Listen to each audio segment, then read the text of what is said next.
envolvidos sempre pelos irmãos franciscanos, que nos abraçam, que nos auxiliam tanto, para que a gente possa ter todo o amparo e seguirmos, nessa trajetória que nos compete seguir. Em nome de Jesus. Possamos então estar em vibrações fraternas, nos ligando ao alto, a esses trabalhadores incansáveis. E na leitura de harmonização desta tarde, o livro Caminho, Verdade e Vida, pelo Espírito Emmanuel, através da psicografia de Francisco Cândido Xavier. E a mensagem desta tarde, item 114, as cartas do Cristo. Porque já é manifesto que sois a carta do Cristo, ministrada por nós e escrita, não com tinta, mas com o Espírito de Deus vivo, não em tábuas de pedra, mas nas tábuas de carne do coração.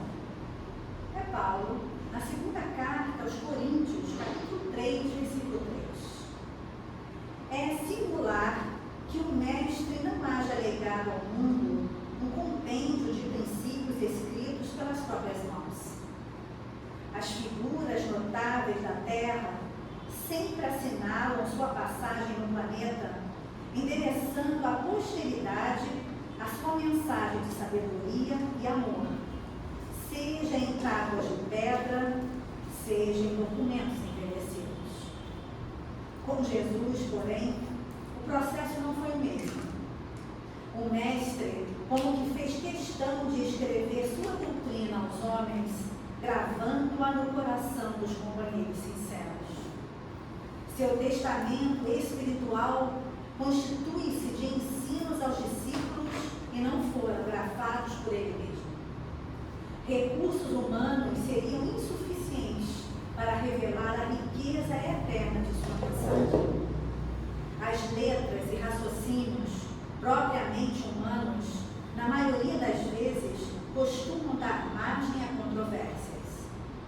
Em vista disso, Jesus gravou seus ensinamentos nos corações que o rodeavam e até hoje, os aprendizes que se lhe conservam fiéis são as suas cartas divinas dirigidas à humanidade. Esses documentos vivos do santificante amor do Cristo palpitam em todas as religiões e em todos os climas. São os vanguardeiros que conhecem a vida superior, experimentam o sublime contato do Mestre e transformam-se em sua mensagem para os homens. Podem surgir muitas contendas em torno das páginas mais célebres e famosas. Todavia, perante a alma que se converteu em carta viva do Senhor, quando não haja vibrações superiores da compreensão, haverá sempre o divino silêncio. Então, através dessa mensagem, harmonizando as nossas mentes e os nossos corações, possamos dar início nestas vibrações de paz, de harmonia, de fraternidade, a palestra desta tarde com o nosso irmão Luiz Alexandre, que ele possa ser envolvido pelos irmãos franciscanos, pelo seu anjo de guarda, que a tua paz, Mestre, mais uma vez possa nos envolver, a todos nós, encarnados e desencarnados. A palavra do nosso irmão Luiz Alexandre. Olá, boa tarde, minhas amigas. Bem, o nosso tema de hoje é liberdade e responsabilidade. Eu procurei fazer esse estudo aqui baseado principalmente em alguns livros que a gente tem disponível aqui na nossa biblioteca. O Consolador, o Livro dos Espíritos, o Evangelho segundo o Espiritismo e alguns outros.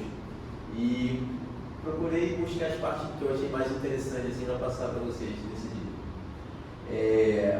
Liberdade e responsabilidade. Primeiro, a gente tem que conceituar essas duas palavras. A liberdade que a gente está falando, qual que é? Existem quantas liberdades, Então, a nossa liberdade que a gente está procurando trazer aqui hoje é justamente a liberdade baseada no que está escrito no Livro dos Espíritos, no Evangelho segundo o Espiritismo, nas cartas da Bíblia e tudo mais, que não tem nada a ver com o consumismo que a gente está acostumado a ver nessas, digamos assim, armadilhas de marketing, né, que a gente sempre vê, aquela roupa linda, não sei o que, você já tem várias roupas, mas você quer comprar mais, então você é livre para comprar mais coisas e tudo mais. Isso não é liberdade, isso é o contrário, na verdade. Você está numa espécie de escravidão quando você pensa como liberdade sua capacidade aquisitiva.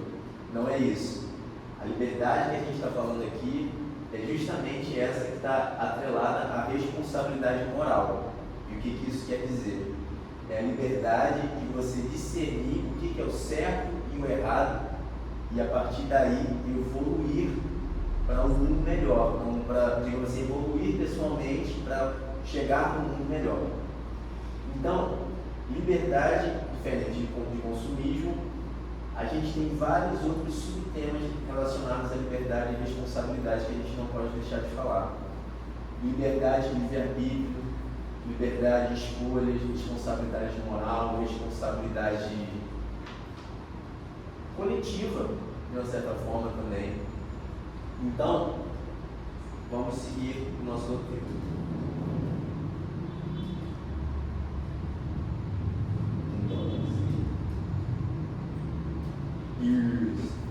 Liberdade como direito essencial e a responsabilidade como consequência natural. É o seguinte, a liberdade é um fim onde a gente quer chegar. O livre-arbítrio é o meio, eles não são a mesma coisa. O livre-arbítrio, ele é, digamos assim, essa centelha divina que nos foi concedido para poder tomar as nossas decisões, para a gente poder escolher o que a gente quer para a gente. É óbvio que a gente renasce simples, né, ignorante, sem o conhecimento do passado, sem o conhecimento de outras encarnações. Portanto, para a gente tomar melhores decisões, é fundamental que a gente se instrua. Sabe que o Espiritismo está aí justamente como um dos melhores guias que eu já vi para a gente poder se instruir e tomar melhores decisões e aprender a viver de uma forma mais em direção ao que a gente busca sempre, que é, claro, chegar mais próximo possível de Deus. Então, liberdade, livre-arbítrio é um direito essencial nosso, que nos foi concedido, e a responsabilidade, ela é, digamos assim, uma consequência disso. Se você não usa direito a sua responsabilidade, seu livre-arbítrio de escolher o certo e o errado, você tem um certo comprometimento com essa liberdade, de você atingir aquele seu objetivo que é a luz. Então, práticas espirituais nas relações sociais. A liberdade ela tem muito a ver não só com o que a gente faz, mas com os impactos do que a gente faz em outras pessoas. Não faça aos outros o que não gostaria que fizesse a você. Essa palavra ela tem várias, digamos assim, gradações em diferentes religiões e diferentes filosofias. Então, a gente está partindo mais ou menos nesse caminho para seguir essa palestra.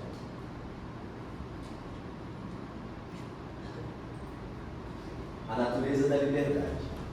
Algumas questões eu vou colar na minha colinha, mas porque são pontos importantíssimos assim, que a gente vê, assim, frases de efeito assim, que tem tudo a ver, que resume muita coisa dentro do livro dos Espíritos, dentro do Pentateuco Espírita de uma forma geral. Bem, uma das coisas mais importantes que eu vi foi o determinismo e o livre-arbítrio coexistem na vida, entrosando-se na estrada dos destinos. O que se quer dizer com determinismo? A gente nasce num local específico, a gente está no planeta Terra, a gente nasce num país específico, a gente nasce numa família específica e tudo isso tem uma razão. Essa razão a gente pode não conhecer de imediato, mas ela com certeza tem causas no pretérito. Então, o determinismo, ele é, digamos assim, uma consequência do passado para você vir aqui. O seu corpo físico, como é que ele está, o seu temperamento também tem um pouco a ver com o determinismo. Assim, é óbvio que a sua personalidade ele tem fatores orgânicos e tem fatores espirituais.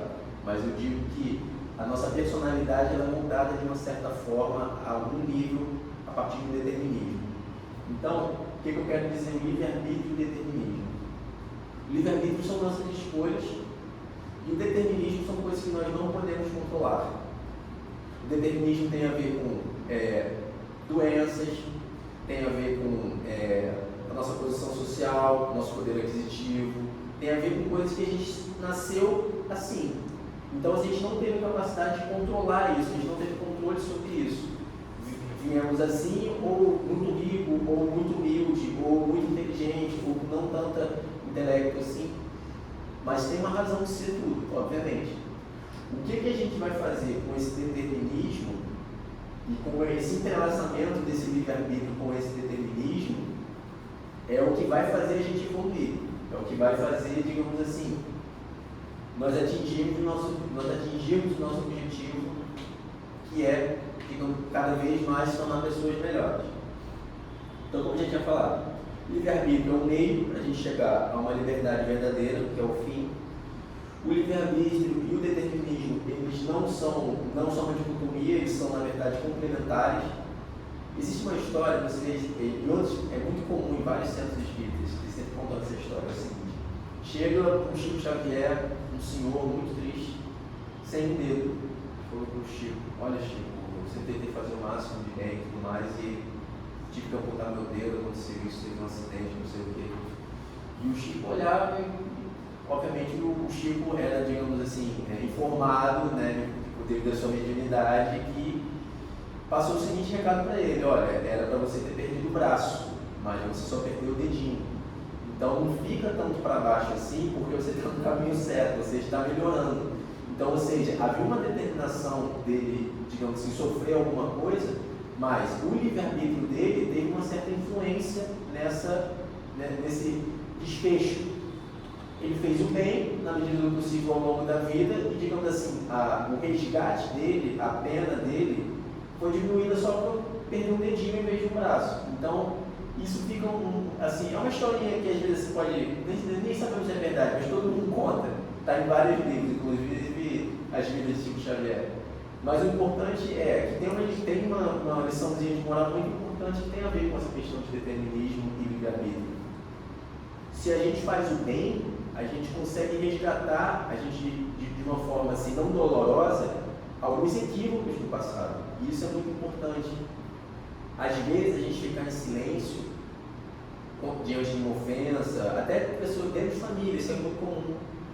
Famílias, cada um, assim, só muda o endereço, alguns dizem, né? Mas família é muito comum a gente encontrar algumas situações dolorosas, assim, algumas, digamos assim, algumas missões até dentro de famílias complicadas, e às vezes é melhor a gente internalizar aquilo e ter essa consciência de que aquilo ali aconteceu por uma razão, eu estou ali por uma razão, eu tenho que me interar com aqueles espíritos que hoje são meus familiares por alguma razão, e assim, tentar não, porque tem um outro detalhe: se a gente, digamos assim, partir para briga e tudo mais, a possibilidade de voltar, digamos assim, de resgatar novamente, se repete.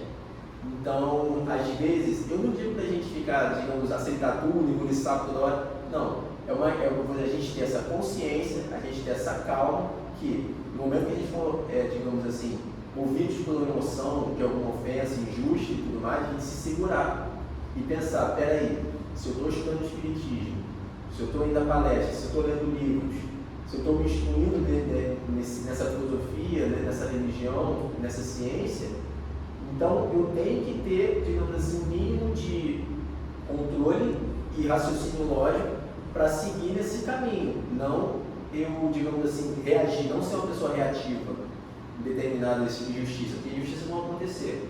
Isso aí não tenha dúvida. Viver faz parte disso, a gente está na Terra, não é à toa. Então, esse gap que eu puxei foi justamente é uma historinha assim, bobinha do Chico Xavier, mas ela é muito interessante, porque ela ilustra muita coisa. Então, a coexistência do livre-arbítrio e do determinismo e a evolução através da liberdade. Quanto mais, digamos assim, evoluídos nós nos tornamos, mais libertos nós ficamos.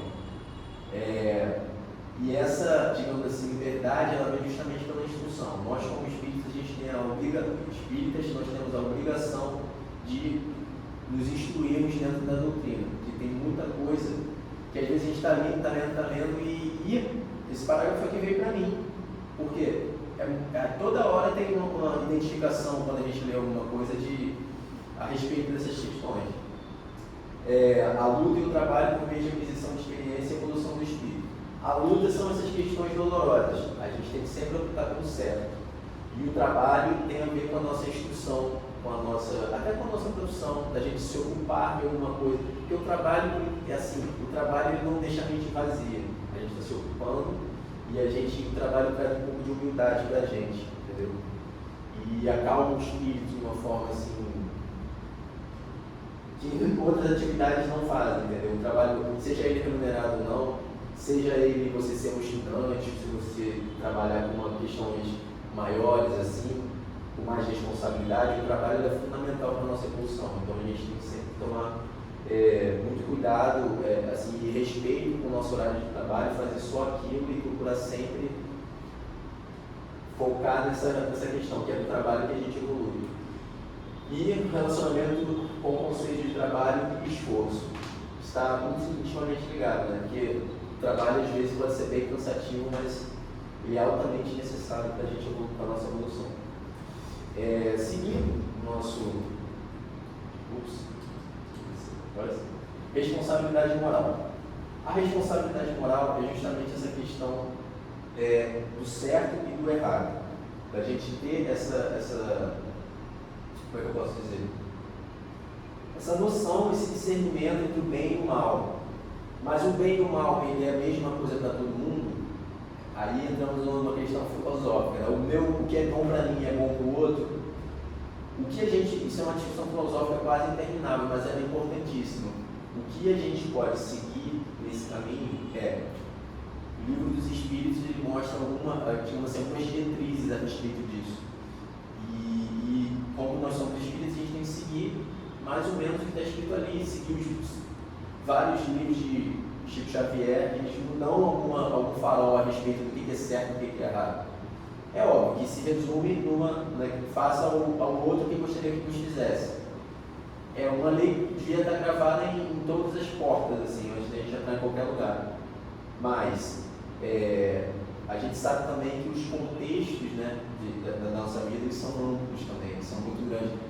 Digamos assim, as circunstâncias que a vida apresenta elas são muito diversas e às vezes a gente não tem como identificar o que é o certo e o que é o errado. Mas a partir do livro dos livros dos Espíritos a gente consegue chegar, digamos assim, sempre a um meio comum assim, para a gente, para o nosso proceder, digamos assim. A influência das circunstâncias, como o ambiente das experiências moldam a liberdade de escolha. Esse é um ponto importante, porque é o seguinte, algumas encarnações elas vêm no sentido de provas muito pesadas, assim, no ambiente de crime, ou então em ambiente de doença, em ambiente que fica muito difícil a gente julgar algumas coisas, assim, porque a gente não tem a visão completa do que acontece com aquela pessoa para ela ter tomado aquela atitude e tudo mais. Então a gente tem que ser sempre uma certa compaixão, uma certa humildade quando a gente vê coisas e não apontar o dedo. É aquela velha questão da trave no olho.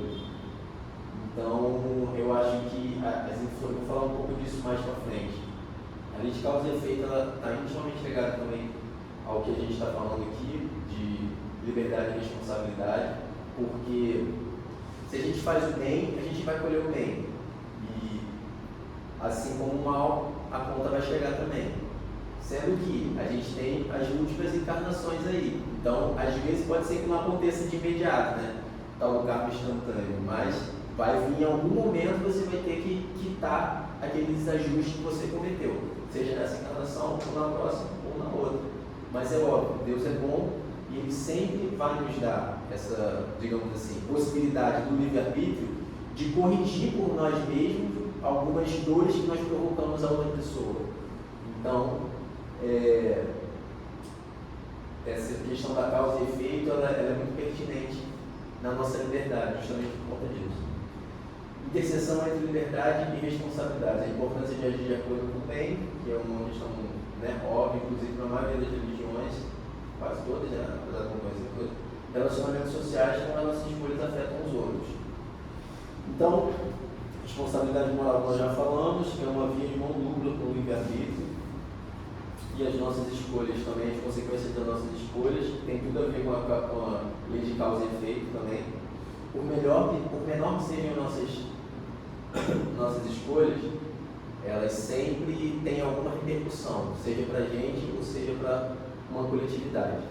Então, atos, palavras, pensamentos, isso são tudo, digamos assim, nós estamos encarnados e nós sempre sofreremos influência de espíritos desencarnados que estão conosco por simpatia ou por assim, simpatia de alguma forma, seja ela boa ou ruim. Então, é comum a gente ter, digamos assim, algumas influências mesmo sem a gente perceber. Nós, estudando o Espiritismo, a gente sabe que, a partir dessas influências, elas podem, digamos assim, atrapalhar o nosso julgamento ou podem nos ajudar a tomar melhores escolhas. Então, dessas três formas de agir, pensar, atuar ou falar, eu acho que o pensar, eu acho que a gente tem que mais se policiar, justamente por conta disso. Porque a gente tem que ter como parâmetro o que a gente lê, o que a gente se instrui dentro do Pentateuco Espírita, e a partir dali a gente tomar aquelas decisões baseadas no que está escrito ali como certo. Então, vamos ter influências. Sabe em desenho animado quando tem um anjinho e o outro aqui do lado assim? Então, isso aí é constantemente. A gente pode não perceber, mas está ali, a gente é acompanhado de muitos espíritos afins, tanto para o bem como para o mal. Então a gente tem sempre esse lado, né, digamos assim, lobo e esse lado homem. Então a gente tem que nos sempre policiar para as, digamos assim, as sintonias que nós fazemos. Digamos assim, com as influências que nós recebemos, nós temos que ter o exercício e a capacidade de perceber o que quando a gente está sob a influência de alguma emoção forte, algum sentimento, que aí a nossa guarda já baixa. E a gente fica mais suscetível a essas influências. Interseção entre liberdade e responsabilidade. É importante a gente responder por bem, isso aí a gente já falou. E vamos seguindo. O papel da educação espiritual. Como eu já havia falado anteriormente, nós temos uma obrigação, enquanto espíritos, a gente está seguindo de forma, digamos assim, comprometida com o que a gente lê nos livros. A gente tem que ler e praticar aquilo que a gente lê. E a partir dali que a gente vai evoluir de uma forma até mais rápida e vai tomar melhores decisões. Então, a educação, ela age diretamente no nosso aprimoramento moral. Quanto mais estudo, mais trabalho, mais aprimoramento, maior a nossa liberdade. Ela forma o nosso caráter quando a gente começa a se educar, lendo livros, escrevendo, dando palestras, quem sabe.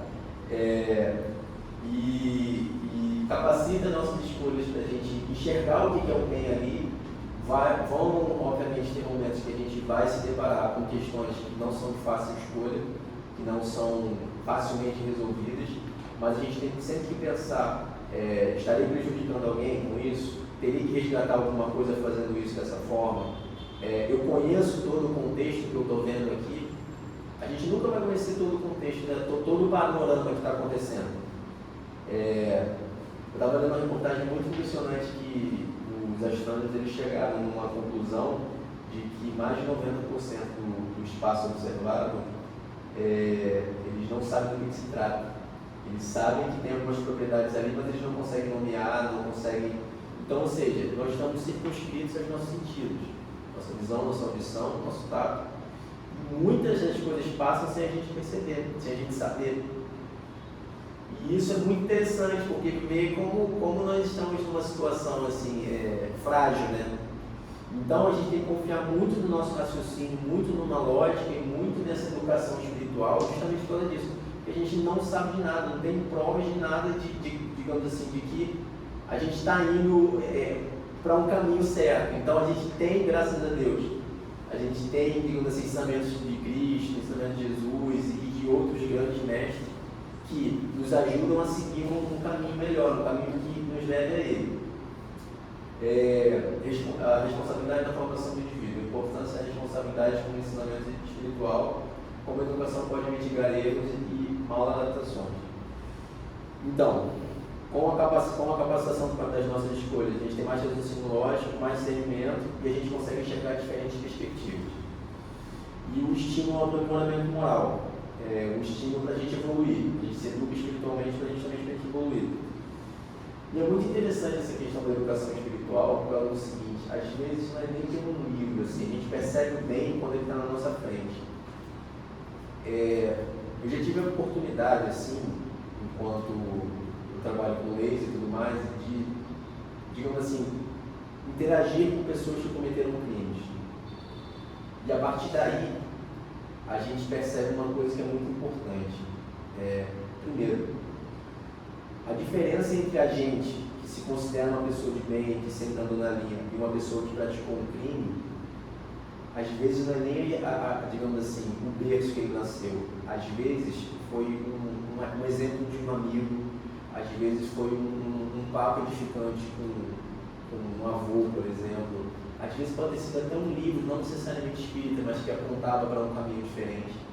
Então é o seguinte: a gente nunca pode julgar uma pessoa de primeira assim, porque a gente, ela às vezes não teve essas oportunidades, essas pessoas, essa capacidade de aprender com os erros dos outros, assim.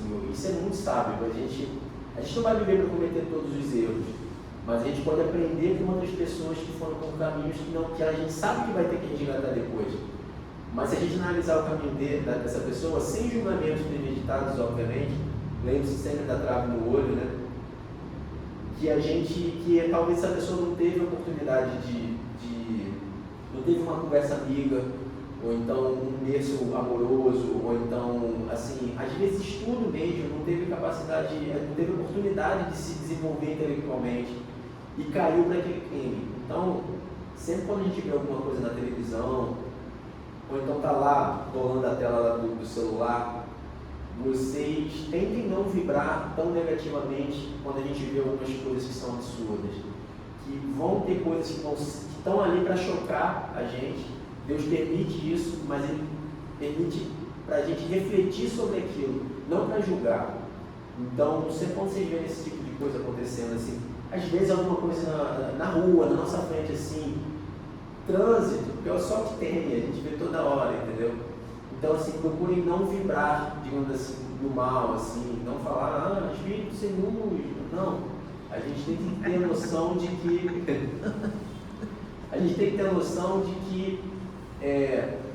aquilo ali acontece na nossa frente por alguma razão. E a gente está ali para refletir sobre aquilo ali e de que às vezes a pessoa está num mau dia e tudo mais e aprender com aquele erro. Ela errou, a pessoa errou e assim, eu faço diferente daquilo ali. Quando eu estou emocionalmente abalado, eu não posso fazer alguma coisa parecida. Então, essa é a questão da educação espiritual, da gente baixar a bola, entendeu?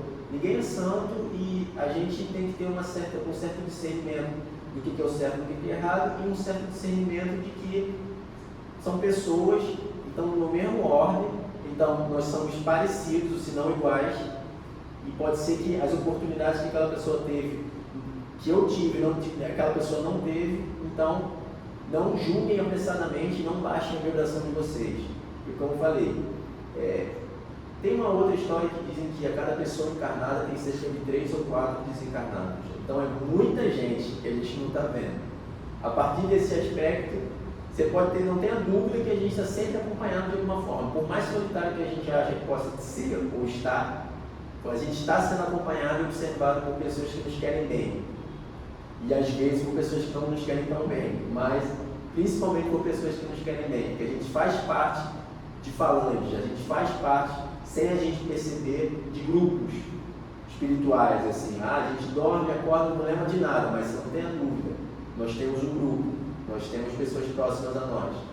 Então, se a gente baixa a nossa vibração, às vezes a gente está afastando aquelas pessoas, aqueles entes, aqueles espíritos amigos que nos protegem, que às vezes nos falam não, mas nos intuem de alguma forma durante o nosso dia a dia, entendeu? E são várias as situações, assim, como a nossa vida é frágil, né? Como a nossa vida, digamos assim, é sujeita a algumas coisas que nós não controlamos. Então eu acho que essa educação espiritual ela é tão importante por conta disso. Nós somos frágeis. Então nós precisamos proteger os nossos, tanto os nossos encarnados, e assim como os nossos encarnados que têm uma visão mais abrangente, eles também nos protegem. Então o bem que a gente faz, a gente também colhe. Assim como o mal, assim como a nossa, digamos assim, vibração baixa também vai atrair espíritos com vibração baixa também. Então, a educação espiritual que eu digo é justamente nisso. Isso aí influi diretamente na nossa liberdade, porque quando a gente começa a se rodear de bons exemplos e digamos assim, boas energias, nós com certeza vamos tomar melhores decisões. E, de uma certa forma, deixa eu ver se tem alguma outra questão. Desafios de superação da liberdade e responsabilidade. As armadilhas do egoísmo. Isso é o gancho. Quando a gente vibra um pouco mais abaixo, a gente necessariamente está dando margem, digamos assim, ao egoísmo e à vaidade, que são antagônicos à caridade. E a caridade, independente da sua religião, é o caminho que a gente tem que seguir. Independente de religião, não estou falando só de espiritismo, não. É você ajudar o outro, sem querer nada em troca, às vezes até anonimamente, ajude. Caridade é isso, é você não ostentar, bota lá, tirando foto, estou ajudando. Não, guarda para você, você está sendo observado, você não precisa botar nas redes que você está ajudando ninguém. Ajude sempre que possível, seja um anônimo, seja uma pessoa conhecida. Nunca deixe de ajudar, nunca deixe de ser. A caridade ela pode ser expressa de muitas formas, não só financeira. Às vezes é uma conversa, às vezes é um silêncio, às vezes é só estar perto. Fique perto de uma pessoa que você vê que está em sofrimento, espera ela falar. Não julgue também, a gente não sabe, não tem todo o panorama do que está acontecendo. Então, a armadilha do egoísmo. E outra coisa, quando a gente abre brecha para, digamos assim, julgamentos precipitados, ou quando a gente baixa a nossa energia, a gente está prejudicando, digamos assim, a construção da nossa liberdade. Porque eu acho que a liberdade real, a liberdade verdadeira, é quando a gente se desliga da matéria, é quando a gente chegar, se Deus quiser, em espíritos superiores, em espíritos puros e tudo mais. Vai demorar um pouco, mas a gente está no caminho. Essa é a verdadeira liberdade, onde a gente não vai ter doença, a gente não vai ter passagem do tempo, a gente não vai, digamos assim, sentir todas as mazelas que a gente tem enquanto encarnados. A gente tem muitas morte de pessoas queridas, que é pior ainda, doenças, necessidades financeiras. Nossa, tem muitos dramas assim, que fazem parte da vida encarnada. E a gente tem que reconhecer isso, a nossa fragilidade diante desse mundão, e a partir daí a gente reconhecendo, a gente sendo humilde para reconhecer que, digamos assim, dinheiro não resolve o principal. A partir daí que a gente começa a ter mais humildade e a partir daí praticar a caridade para quitar alguma coisa que a gente tem no passado. Tipo, a gente pode muito bem estar vindo nessa encarnação por missão ou por resgate. A maioria, eu, por exemplo, acho que sou por resgate, mas enfim, estamos tentando aí sempre melhorar. O mal como desvio do homem, essa expressão está no Evangelho segundo o Espiritismo. Não existe mal absoluto. O mal é sempre produto de uma ação que vai contra a caridade cristã. Então, esse mal, enquanto desvio do homem, é justamente quando a gente pratica alguma coisa na qual a gente, quando está no momento mais de calma, assim, reflete, a gente fala, não devia ter feito isso, prejudiquei alguém de uma forma, digamos assim, não consciente, digamos assim. Às vezes até consciente, acontece. Mas isso interfere na nossa liberdade, por quê? Isso gera vícios, isso gera o egoísmo e a vaidade. Os vícios, bebi demais ontem, mas eu não bebo nunca mais, aí vai criando um vício, você vai se ligando a desencarnados que também gostavam daquilo ali. Então, vícios é uma das formas de a gente cercear a nossa liberdade. Mas eu pago minhas contas, eu bebo se eu quiser, não sei o quê. Tem um samba que fala isso, inclusive, mas o ponto é, a liberdade, a nossa liberdade que a gente está procurando, ela vai ser impactada de alguma forma. E não existe liberdade com vício, não existe liberdade como é que eu posso dizer? Com egoísmo, com vaidade, é uma forma de aprisionamento. Então, a gente tem que sempre ficar, assim, procurar se cuidar, procurar, digamos assim, ajudar os outros, e a partir daí vão surgindo novas oportunidades de praticar o bem, digamos assim, em outras esferas, assim, em outras perspectivas. Que é sempre, você não vai, digamos, virar Madre Teresa de uma hora para outra. Você tem que primeiro, aos poucos, assim, vão acontecendo coisas que você vai, digamos assim, se sacrificar de alguma forma, mas elas vão chegar para te ajudar. É aquela história, não tem um mal que não venha do bem. Às vezes a gente acha que está perdendo alguma coisa ali, ou então, e a partir dali aparece uma outra coisa que vai te dar uma oportunidade de ajudar. Então, eu acho que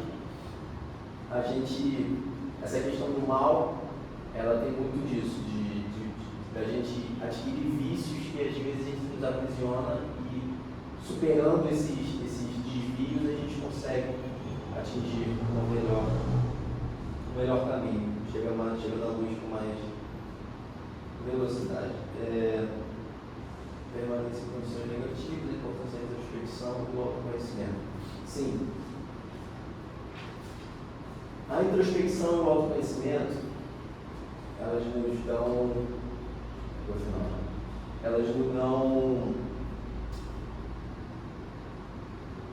a introspecção é aquele negócio, conhece a ti mesmo. Essa frase é muito atribuída a Sócrates, mas na verdade ela está no oráculo de Delfos, lá em Atenas, assim, no livro que eu falo isso, pelo menos que você tenha registrado. Mas o ponto é justamente esse: conhece a ti mesmo. Conheça suas emoções, conheça seus sentimentos. Sentimentos não tem como a gente parar, eles simplesmente vêm. O que cabe a nós, enquanto seres pensantes, é identificá-los e entender por que eles vieram. Isso é um ponto bem psicológico, inclusive. No mundo que a gente vive, de correria, de pressão, de produção, né, de resultados, a gente vive com as emoções à flor da pele, e as outras pessoas também, e às vezes é uma dificuldade tremenda de comunicação, justamente porque tem essa desarmonia sentimental, emocional. Então, o conhece a ti mesmo necessita de uma introspecção para a gente identificar esses momentos, esses gatilhos de picos de emoção, para a gente poder pensar neles e agir de forma ponderada, e agir de forma reflexiva. Porque tem aquele ditado assim: nunca tome ações ou decisões importantes quando você está muito feliz ou muito triste, que sempre não vai dar certo. Então, essa, digamos assim, introspecção e esse autoconhecimento tem justamente a ver com isso. A gente tem que se conhecer, identificar nossos padrões, e a partir daí a gente desenvolve nossa consciência moral. Mais uma vez, o apelo aqui final a gente tem que sempre se instruir. É através da instrução que a gente vai conseguir. É impressionante como a gente sempre lê, tipo assim, por semana. Tem uma biblioteca maravilhosa aqui no centro, que vocês podem muito bem usá-las e tudo mais. Você lê um livro por semana, assim, pode ser livro pequeno, assim, mas começa pequeno para a gente começar a ler os maiores. E isso é impressionante como aparece parágrafozinhos assim, quando você já está quase dormindo, assim, lendo e tudo mais, aí esse parágrafo aqui cai exatamente no que tu está vivendo, exatamente naquele problema ali. E aquilo ali dá uma luz que é impressionante, assim, você consegue distinguir, ou então ver a resolução do problema, ou então essa mitigação daquele problema, a gente diminuir aquele efeito ruim, que não tinha jeito mesmo, mas a gente consegue equilibrar o nosso pensamento para poder agir da melhor forma. Quantas vezes eu já me peguei lendo livrinhos assim descompromissadamente, e de repente tem um facho assim, de luz assim, de cara, é isso. O problema de não sei quantos meses aqui está resolvido aqui. E aí você toma a sua diretriz em busca digamos assim, dessa liberdade e dessa responsabilidade moral, que sempre vai seguir junto com a liberdade. Então é isso, meus amigos, minhas amigas, né?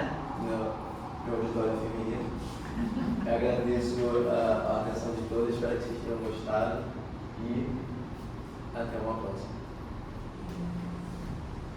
Isso aqui é a parte final, né, do Pai Nosso, que não nos deixa cair em tentação, não sucumbir à tentação, mas livrar-nos do mal. E é isso. Assim sim.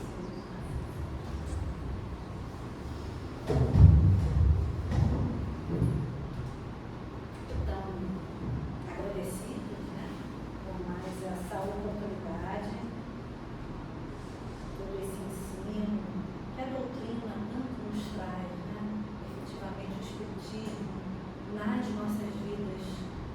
missão dele no mundo é de iluminação, de esclarecimento, de entendimento, de consolo das nossas almas, né? Dos nossos espíritos. Só temos a agradecer. Então, fechando os nossos olhos, possamos nos sintonizar neste momento com essa espiritualidade maior que nos rodeia, esses bons espíritos que têm somente por única ocupação fazer o bem, nos incentivando a seguirmos uma trajetória de caridade uns aos outros, fraternidade sempre, a todos que cruzarmos no caminho, que possamos sair fortalecidos cada vez mais com estes ensinos dentro de nós do Mestre e com a proposta de seguirmos com as nossas mãos junto à fraternidade universal. Que a paz de Jesus nos envolva, que possamos transitar aonde estivermos, doando o que há de melhor